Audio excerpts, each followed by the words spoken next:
Assalamualaikum warahmatullahi wabarakatuh. Halo semuanya, kali ini kami lagi di rumah produksi Gober Rahayu Kue. Ini pemiliknya Bapak Haryanto Gober.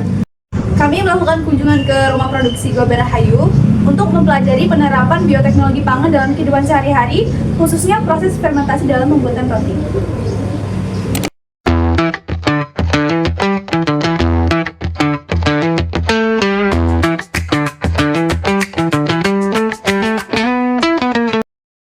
Dalam proses pembuatan donat sebagai produk pangan yang memanfaatkan prinsip bioteknologi, tentunya dibutuhkan alat dan bahan yang tepat agar hasilnya optimal.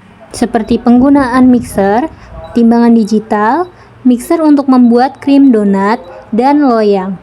Bahan yang digunakan seperti telur, margarin, terigu falcon, ragi atau pengembang merek Gloripan, pelembut donat, serta topping sebagai pelengkap donat. Yang pertama ragi ya. Jadi ragi itu memang utama dalam pembuatan bakery, terutama untuk pengembang. Karena kami pakainya kalau di macam-macam tuh ragi instan, karena merek aja ya. Yang jelas dia ragi instan. Kenapa harus pakai ragi? Karena ragi itu untuk pengembang roti bakery. Ketika ragi itu dipakai lebih dari takaran, maka dia akan cepat mengembang, proses profilnya lebih cepat.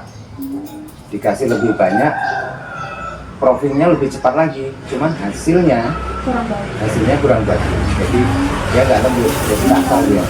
Jadi itu ada pori-pori yang lebar, yang gede. Makanya kami ngambil standar yang memang benar, jadi harus sesuai takaran. Itu juga sama dengan gula atau pelembut. Juga sebenarnya kalau gula ya memang termasuk pengawet alami juga, karena kami nggak pakai pengawet roti.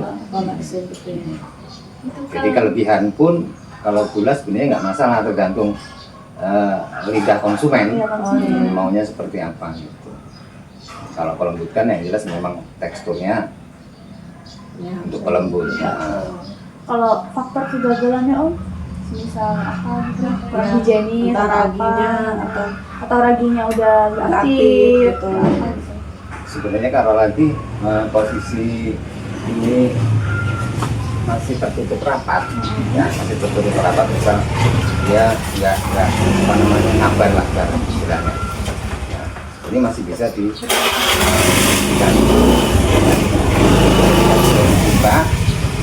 taruhlah 10 hari juga dia sudah berkurang. Tadinya takarannya 10 gram jadi 15 gram. Gitu. Jadi proses untuk pengembang si dia kurang maksimal. Biasanya kalau untuk 1 kilo tepung itu berapa ragi? Berapa gram? Atau segini tuh biasanya buat berapa? Banyak banget kalau setengah kilo. Ini 1 kilo Om, 500 gram. Jadi kalau 1 kilonya berapa ya? Per kilonya itu takaran standar kami pakainya paling mentok itu 10 sampai 15.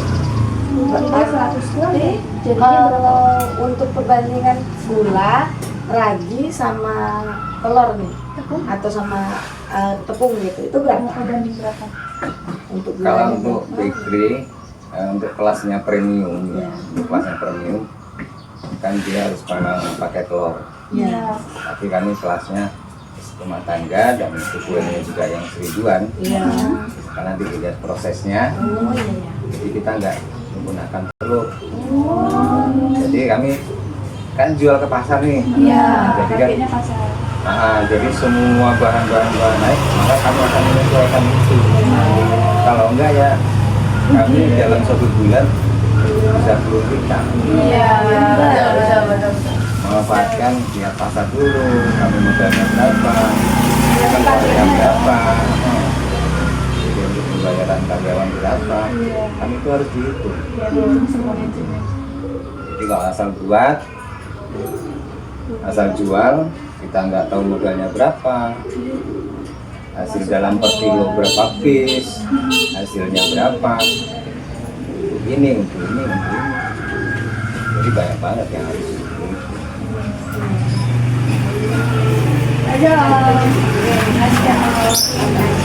Wawancara hari ini pada Sama-sama. semoga ilmunya bermanfaat. Amin, amin. Langsung aja ke pembuatannya.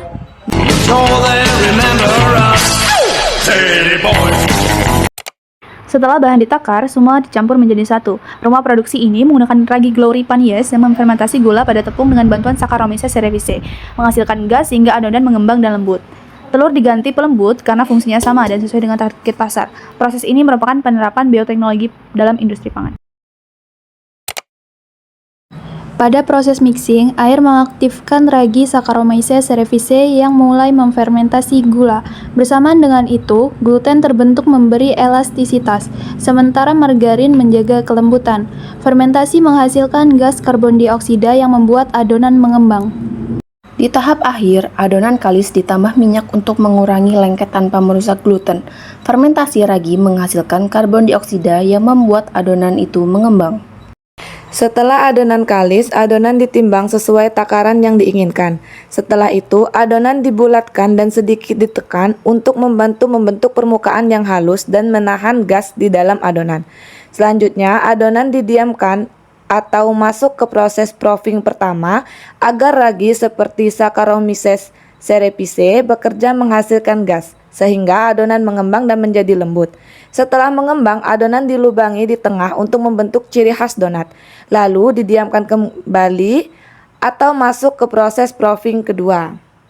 Setelah proses proofing kedua, donat digoreng menggunakan minyak dengan suhu sedang agar matang merata. Munculnya white ring menandakan fermentasi ragi berhasil, sehingga donat menjadi lembut dan mengembang. Proses ini menunjukkan bahwa mikroorganisme berperan penting dalam menghasilkan produk makanan yang berkualitas. Dari kunjungan ini, kita dapat memahami bahwa bioteknologi pangan, khususnya pemanfaatan mikroorganisme seperti Saccharomyces cerevisiae, sangat berperan penting dalam kehidupan sehari-hari. Tidak hanya mikroorganismenya, tetapi juga ketepatan takaran dan kondisi lingkungan sangat menentukan keberhasilan proses fermentasi. Terima kasih telah menonton.